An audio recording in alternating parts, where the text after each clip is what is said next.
जो आज की कहानी है वो अमेरिका के इतिहास में उसके जो सबसे नाकाम ऑपरेशन रहे, चाहे वो CIA या उनकी मिलिट्री, उस नाकाम भरे ऑपरेशन की ये कहानी है। और इत्तेफाक से ये नाकामी ईरान में ही मिली थी।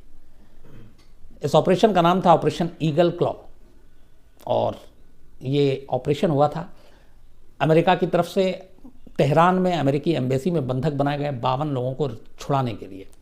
लेकिन वो ऑपरेशन कैसे नाकाम हुआ, क्यों नाकाम हुआ, क्या ऑपरेशन था, ये सारी चीज़ें बताऊं उससे पहले ज़रूरी है ये जानना कि तेहरान में US एम्बेसी के स्टाफ को ईरान में बंधक क्यों बनाया गया था और किसके कहने पर बनाया गया था, इसकी बुनियाद कहाँ पड़ी।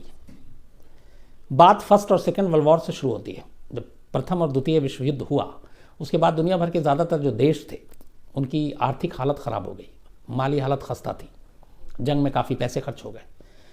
और इसी दौरान में इस फर्स्ट और सेकेंड वर्ल्ड वॉर के बाद अचानक जब दुनिया में आर्थिक मंदी थी, पैसे की कमी थी, मिडिल ईस्ट में नेमत की तरह अचानक तेल के कुएं उगलने शुरू हुए और तेल और गैस मिलना शुरू हुआ।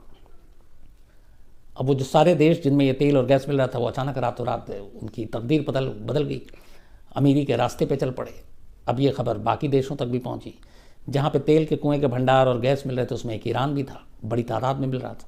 सऊदी अरब भी था। सऊदी अरब में खैर अमेरिका ने अपना सब सेटिंग करके और वहाँ के सारे जो ऑयल का ठेका था अमेरिकी कंपनियों ने ले लिया। ईरान में भी शुरुआत में यही हुई कि ब्रिटेन और उसके बाद अमेरिका, इन दोनों ने ईरान के तेल भंडार पर एक तरह से कब्जा कर लिया। अमेरिकी कंपनी और ब्रिटेन की कंपनी, इन दोनों ने ईरान के साथ समझौता किया और उनके सारे, चूँकि ईरान के पास इतनी टेक्नोलॉजी, टेक्निक और बाकी चीज़ें थी नहीं जो कच्चे तेल को इस तरह से निकाल कर इंटरनेशनल मार्केट में बेचें, तो इस तेल और गैस ने अचानक अमेरिका और ब्रिटेन को भी मालामाल कर दिया और ईरान की वजह से। इस दौरान में फर्स्ट सेकेंड वर्ल्ड वॉर के बाद अमेरिका को लग रहा था कि अब वो एक सुपर पावर बन सकता है, क्योंकि कई जंग में उसने जो उसका रोल प्ले था उसको ये कहीं ना कहीं से लगना शुरू हुआ। बट सुपर पावर बनने के लिए पैसे और ताकत की ज़रूरत थी। ये पैसे जो है तेल के कुएं और गैस ने रास्ता दिखाया अमेरिका को। तो जब तेल का कुआं मिला उसके बाद ईरान में पूरे तेल पे जो एक तरह से कब्जा था वो समझिए कि सिर्फ ब्रिटेन और US का था। और वहाँ की उस वक्त तक ईरान में, इससे पहले ये था कि 2500 साल तक वहाँ शाही राज हुकूमत रही। लेकिन फर्स्ट सेकेंड वर्ल्ड वॉर के बाद ब्रिटेन का वहाँ पे ज़्यादा दबदबा था। फिर धीरे धीरे वहाँ पे चीज़ें बदली और आखिर में जो इस पूरी लड़ाई की जो शुरुआत हुई, जो जड़ बनी, वो बनी करीब 1953 में। हुआ ये कि उससे पहले ईरान में अचानक एक पहली बार एक देशभक्त प्रधानमंत्री बना, अब्दुल मुसद्दिक। अब्दुल मुसद्दिक की खासियत ये थी कि जब वो ईरान के प्रधानमंत्री चुने गए तो उन्होंने ईरान को के सारे जो तेल के भंडार और ये था इसको नेशनलाइज करने का फ़ैसला लिया और कहा कि ये चूँकि ईरान की संपत्ति है, ईरान इसका खुद फैसला करेगा और जो विदेशी कंपनियां हैं उनको हम बाहर कर देंगे। तो सबसे ज़्यादा असर पड़ा दो देश पर, एक ब्रिटेन, दूसरी अमेरिका। अब उन्हें लगा कि ये सारी चीज़ें हाथ से निकल जाएंगी, तेल का पूरा भंडार निकल जाएगा और मुसद्दिक एक राष्ट्रभक्त नेता, वो अपने फैसले पे अड़े हुए। तब यहाँ से एक चक्रव्यूह, एक साजिश शुरू होती है। ब्रिटेन की खुफिया एजेंसी MI6 और अमेरिका की खुफिया एजेंसी CIA, इन दोनों को काम पे लगाया जाता है और कहा जाता है कि ईरान में तख्ता पलट कर दो, क्योंकि मुसद्दिक जब तक प्रधानमंत्री है तब तक शायद अमेरिका का वहाँ पे दबदबा नहीं रहेगा, ब्रिटेन का भी दबदबा नहीं रहेगा और ये तेल का पूरा जो खेल है वो ख़त्म हो जाएगा। CIA और MI6 इन दोनों ने मिलकर ईरान में उथल पुथल मचाया और 1953 में मुसद्दिक का तख्ता पलट हो गया। मुसद्दिक को प्रधानमंत्री पद से हटा दिया गया और इसके बाद अमेरिका ने पहली बार वहाँ पे कठपुतली सरकार बनाई और उस सरकार का जो मुखिया बनाया वो पहलवी ख़ानदान का मोहम्मद रज़ा पहलवी था। जब मोहम्मद रज़ा पहलवी को ईरान का सुल्तान या बादशाह बनाया गया तब उसकी उम्र सिर्फ 22 साल थी। वेस्टर्न कल्चर से पूरी तरह प्रभावित था और उस वक्त अमेरिका का पूरा हाथ, अमेरिका ने पहलवी को बनाकर एक तरह से फिर तेल के ऊपर पूरा अपना कब्जा कर लिया। अब ब्रिटेन से ज़्यादा हिस्सेदारी अमेरिका की थी। पहलवी के ऊपर अंग्रेज और अमेरिका का हाथ, पहलवी अय्याश किस्म का भी इंसान, और धीरे धीरे फिर लोग उससे ऊबने लगे क्योंकि वो सिर्फ अपने भले के लिए अपने लोगों को हर जगह, हर कंपनी में, हर तेल की खास खास जगहों पर उसने बैठा दिया, अपने रिश्तेदारों को, और ख़ुद अपनी संपत्ति जमा करना शुरू किया। जब शुरुआत में आवाज़ उठनी शुरू हुई तब मोहम्मद रज़ा पहलवी ने अपनी एक इंटरनल पुलिस बनाई जिसका नाम रखा सवाक। ये बहुत ही क्रूर पुलिस थी। जो भी शाह फैमिली के ख़िलाफ़ आवाज़ उठाता उसकी आवाज़ को ये लोग दबा देते और इस तरीके से जो भी आवाज़ उठाता उसे मार देते, टॉर्चर करते, जेल भेज देते। इसी दौरान में एक बार पहलवी ने अपने तेहरान में एक दावत रखी थी जिसमें उसके सारे दोस्त जो थे कई मुल्कों के, जिसमें रशिया भी था, यूएस भी था और भी कुछ थे, ब्रिटेन से। तो एक पार्टी रखी उस पार्टी की कुछ तस्वीरें लीक हो गई थी और उस पार्टी के बारे में पहली बार आयतुल्लाह खुमैनी ने तब बयान दिया, जो उस वक्त तेहरान से बाहर थे, कि ये शैतानों की पार्टी है और यहाँ से एक बीज पड़ा आंदोलन का। इस दौरान में पहलवी के इस पूरे जो ईरान में दमन चल रहा था, लोग गरीब होते जा रहे थे जबकि इतना तेल था, लेकिन एक तरह से पहलवी ने पूरे ईरान को अमेरिका के आगे गिरवी रख दिया था। तो तब एक आवाज़ उठी आयतुल्लाह खुमैनी की, जो एक धार्मिक नेता थे। आयतुल्लाह खुमैनी ने आंदोलन शुरू किया, लेकिन आयतुल्लाह खुमैनी ने जब आंदोलन शुरू किया 1964 की बात है, तो जो शाह फैमिली की आंतरिक पुलिस थी सवाक, उसने आयतुल्लाह खुमैनी को गिरफ्तार कर लिया। गिरफ्तारी के बाद करीब 18 महीने तक खुमैनी जेल में रहे। 18 महीने के बाद जब वो रिहा हुए तो उनके सामने 2 शर्तें रखी गई। एक कि वो राजा से या शाह जो पहलवी है उससे माफ़ी मांगे, या दूसरा ईरान छोड़ दें। आयतुल्लाह खुमैनी ने दूसरा रास्ता चुना, उन्होंने ईरान छोड़ दिया और ईरान छोड़ने के बाद वो पहले इराक गए, फिर वहाँ से तुर्की गए, फिर फ्रांस गए और करीब 14 साल तक एक निर्वासित ज़िंदगी जिया।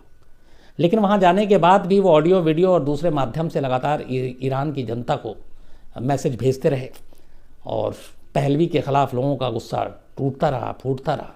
और फिर 1979 में इस्लामिक क्रांति हुई और शाह पहलवी जो है वो ईरान छोड़कर चला गया।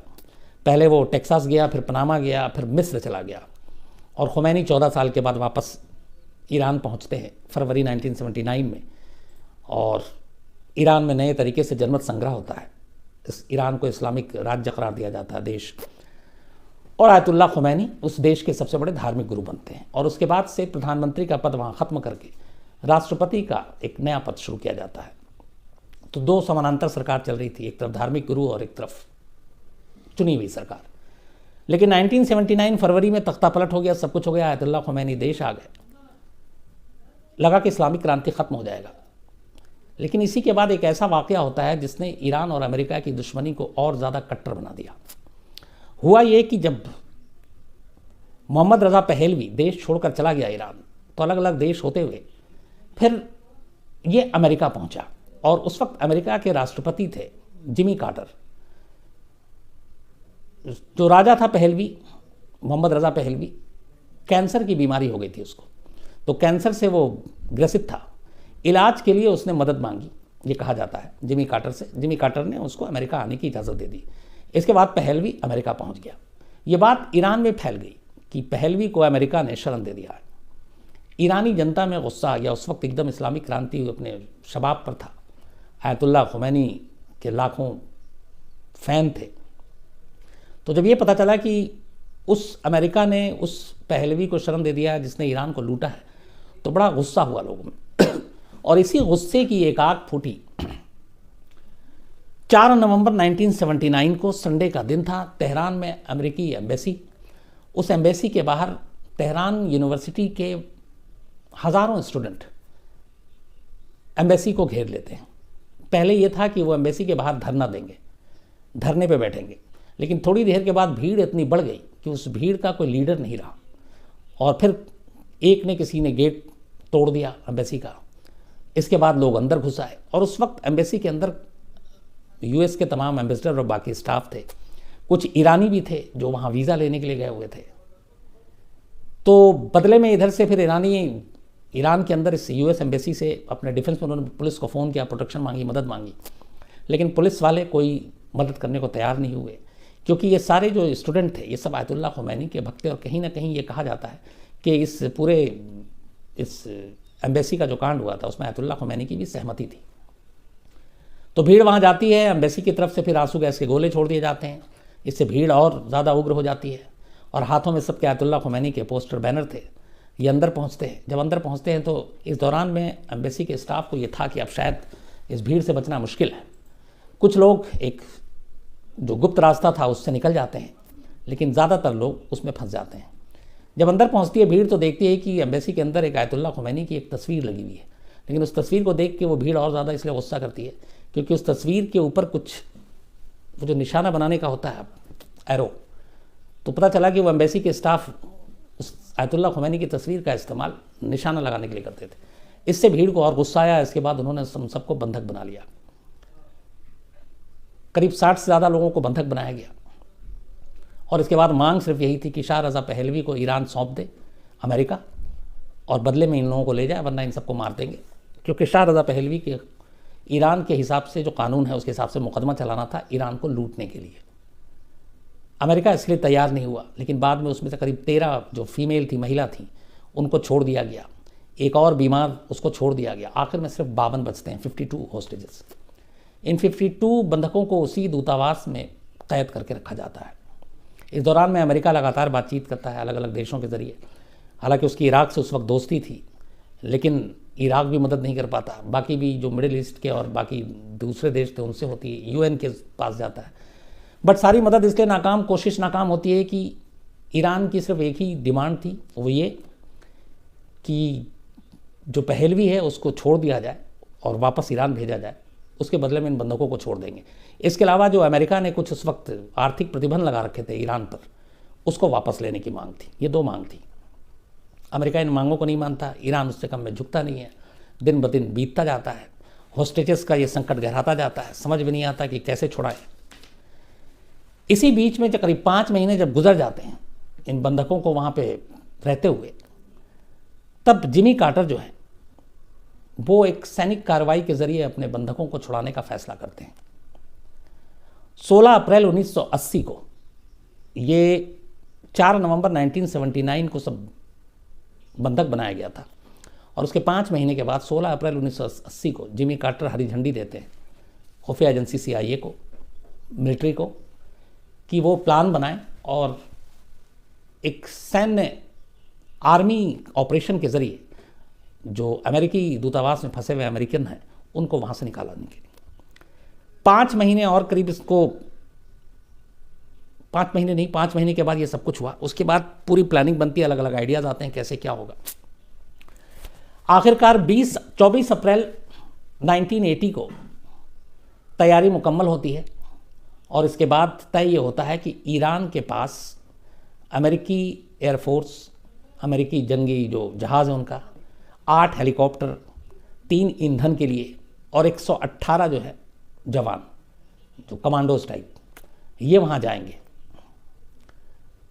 तो इसके लिए 3MC-130 उस वक्त जो विमान था, तो 3 ऐसे विमान लिए गए और डेल्टा फोर्स जो अमेरिका की एक आर्मी की विंग है उसके 118 सैनिकों को, ट्रेन सैनिकों को लिया गया और इन सब को वहाँ ईरान के पास अरब सागर में एक जगह है मजीरा द्वीप,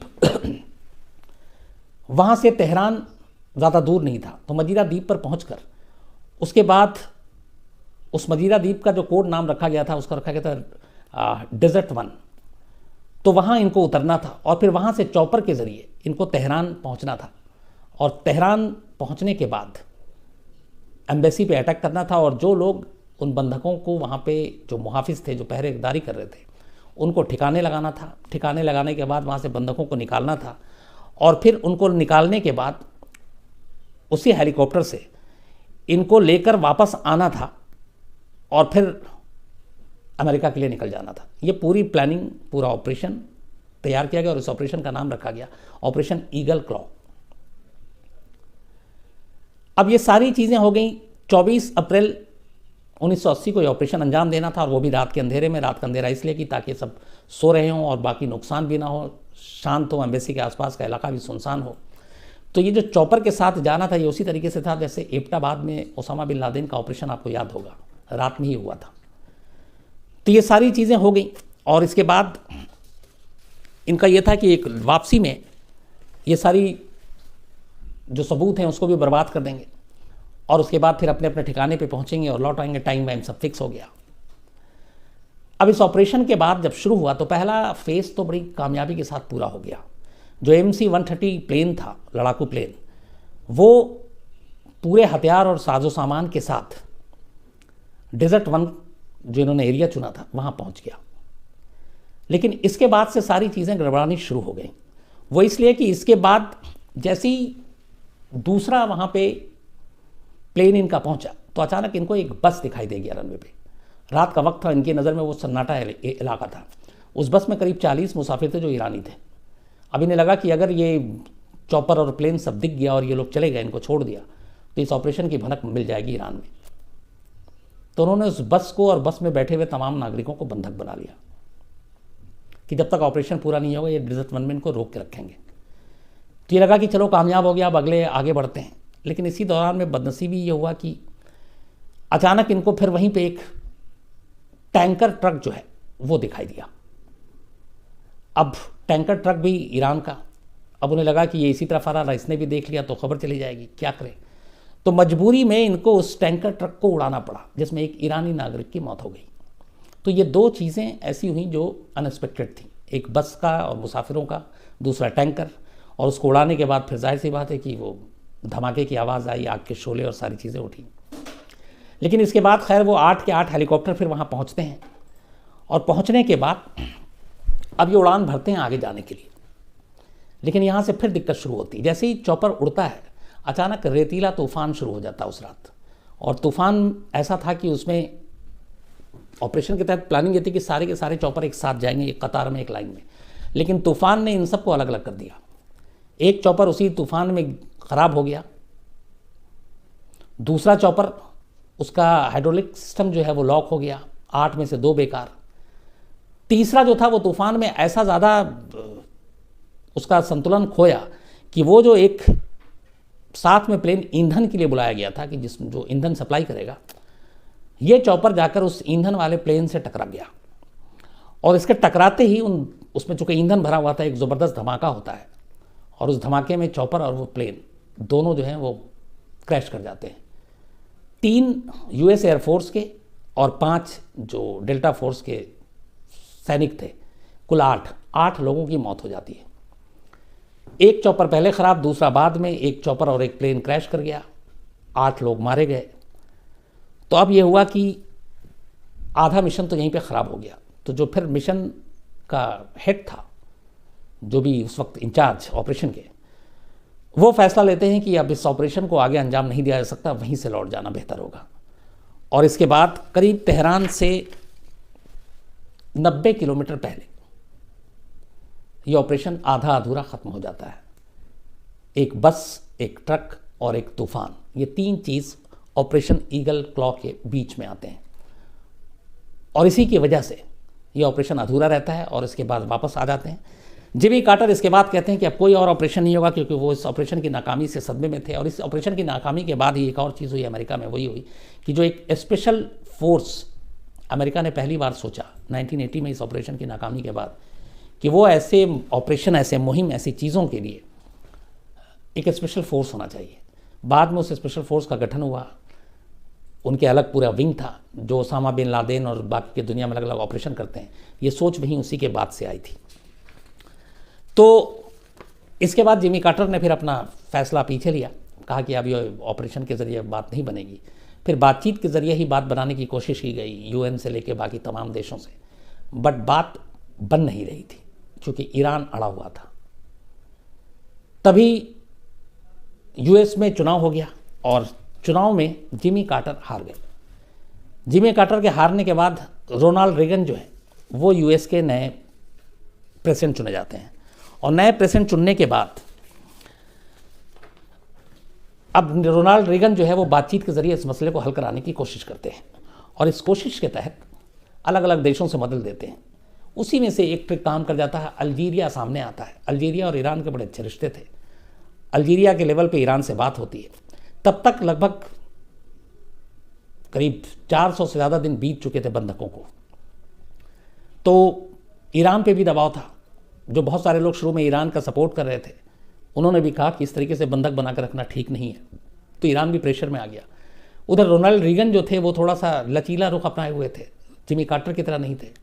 तो ईरान को ये भी लगा कि US में एक नई सरकार आई है, नया राष्ट्रपति आया और वो ईरान के बारे में थोड़ी ठीक ठाक बात कर रहे थे।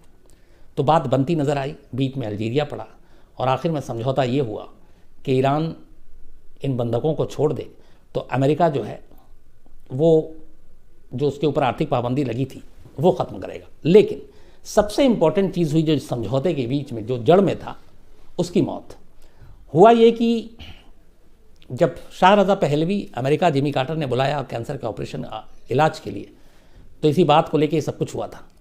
लेकिन इस दौरान में ये सारी बातचीत नाकाम रही और जब जिमी कार्टर राष्ट्रपति चुनाव हार गए, रोनाल्ड रीगन आए, इसी दौरान शाह रज़ा पहलवी की कैंसर से मौत हो गई। तो जो असली जड़ था जिसके लिए पूरा ईरान में एक आंदोलन चल रहा था कि उसको हमारे हवाले करो, हम उसको सज़ा देंगे, जब वही इस दुनिया में नहीं रहा तो फिर ये मांग अपने आप में ख़त्म हो गई। तो दो चीज़ें हुई, जिमी कार्टर का जाना और शाह रज़ा पहलवी की कैंसर से मौत हो जाना। इसी के बाद बात बनती नज़र आई, अल्जीरिया ने बीच में मदद की और ईरान ने फिर 52 के 52 जो बंधक थे इनको छोड़ा और 444 दिन बाद पूरे छोड़ने के बाद अमेरिका ने भी आर्थिक पाबंदी हटाई जो ईरान पे लगी थी, जो बहुत सारे प्रॉपर्टी और वो सीज़ कर रखा था अमेरिका और में रहने वाले ईरान और बाकी लोगों को, वो भी उसने उठा लिया। और फिर आखिर में 21 जनवरी 1981 21 जनवरी 1981 को 52 के 52 लोगों को रिहा किया गया। रिहाई के फ़ौरन बाद बाकायदा मीडिया के सामने गिनती हुई। 52 लोगों को तेहरान से जर्मनी ले जाया गया एक स्पेशल प्लेन में और फिर जर्मनी से इन सबको यूएस ले जाया गया। और इस तरीके से ये जो यूएस एम्बेसी तेहरान का जो होस्टेज क्राइसिस था, जो बंधक बनाए गए थे, वो पूरे 444 दिन के बाद ख़त्म हुआ। तो ये थी पूरी कहानी इस बंधक को बनाए जाने की, इसकी वजह की। लेकिन सबसे बड़ी चीज़ जो इसमें सामने आई वो थी अमेरिका की उस वक्त की नाकामी, जिसमें उसका की एजेंसी CIA जो ये सब चीज़ें नहीं पता कर पाई कि इस मौसम में उस वक्त कहाँ पे तूफ़ान आ सकता, कहाँ रेतीला तूफ़ान होगा और बाकी कैसे क्या चीज़ें होंगी, ट्रक, टैंकर, बस कभी आ सकता है, नहीं आ सकता। तो ये सारी चीज़ें जो एन ऑपरेशन के टाइम पे हुई उसकी वजह से ये ऑपरेशन नाकाम हुआ। और अमेरिका के इतिहास में ये ऑपरेशन ब्लैक जो क्लॉ है ये उनकी नाकामी का एक बहुत बड़ा धब्बा है और इससे उन्होंने बहुत कुछ सीखा। बाद में फिर अपनी स्पेशल टीम बनाई, अलग अलग उसके स्पेशलिस्ट बनाए। तो ये थी पूरी कहानी। अब आसिम सामने है, सवाल जवाब फटाफट शुरू करें। सर सबसे पहले तमन्ना बेगम है, उनकी बहन की शादी थी, उन्होंने कल विश करने के लिए बोला था लेकिन शायद विश कर नहीं पाए, उसके बहुत नाराज। तमन्ना जी, आपकी बहन को बहुत बहुत मुबारक, शादीशुदा ज़िंदगी उनकी कामयाब रहे, अच्छी रहे, हमेशा खुश रहें। सर इंद्रजीत है बोल रहे हैं कि अमेरिका कौन होता है किसी भी कंट्री पे बैन लगाना या हटाने वाला? इंद्रजीत, जिसके बारे में हमने कल भी बात की थी, अमेरिका एक सुपर पावर है। अमेरिका दुनिया भर में असल में क्या करता है कि आर्थिक मदद करता है, इकोनॉमिक तरीके से पैसे देता है अलग अलग फंड और इसके ज़रिए। तो बहुत सारे ऐसे देश हैं दुनिया में जो उसके पैसों के ऊपर चलते हैं, कर्जा भी काफ़ी है, तो इसी का वो फ़ायदा उठाता है। सर मोहम्मद साजिद अली बोल रहे हैं अमेरिका की क्या आर्मी हर कंट्री के अंदर मौजूद है उनके बेस बना के? ऐसा नहीं है हर कंट्री में मौजूद है, लेकिन हाँ जहाँ जहाँ पे भी उनके लिए इम्पोर्टेंट डेस्टिनेशन लोकेशन है या जहाँ पे उनके अपने हित हैं, उनकी अपनी कंपनीज़ और बाकी चीज़ें, वहाँ उन देशों पे और जिन देशों के ऊपर कंट्रोल भी एक तरह से अमेरिका ने वहाँ अपने अपने बेस बना रखे हैं। सर मंगेश जी बोल रहे हैं रोनाल्ड रेगन का जो डील था ईरान के साथ अमेरिकन को फ्री करने का, जब उन्होंने इलेक्शन को देख के कर रहा था ताकि वो जीत सके। नहीं, ये जो रिहाई हुई थी ये उससे पहले चुनाव हो चुका था और वो हार चुके थे जिमी कार्टर। उसके बाद जब रोनाल्ड रीगन आए तब फिर उन्होंने नए सिरे से बातचीत की। तो इलेक्शन में इसकी वजह से कुछ ऐसा हो या इस डील की वजह से अगर ऐसा होता तो शायद जिमी कार्टर भी इसको इशू बना के और उसी वक्त छुड़वा के झुक कर छुड़वा सकते थे, लेकिन ऐसा नहीं था। सर आमिर बोल रहे हैं कि सर ये कहना गलत नहीं होगा, पहली बार अमेरिका को किसी ने धूल चटाई थी दूसरी ज़मीन पे जाकर। अमेरिका और देखिए ईरान की लड़ाई में एक चीज़ मुझे भी समझ में नहीं आती, करीब 40-41 साल पुरानी दुश्मनी है, लेकिन आज तक इन दोनों के बीच आमने सामने की कभी जंग नहीं हुई है। इन्होंने एक दूसरे के ऊपर हमला किया, कभी उसके ड्रोन गिरा दिए, कभी जहाज़ गिरा दिया, कभी जनरल को जैसे अभी मार दिया, अब एयरबेस जो है US का उस पर ईरान ने हमला कर दिया।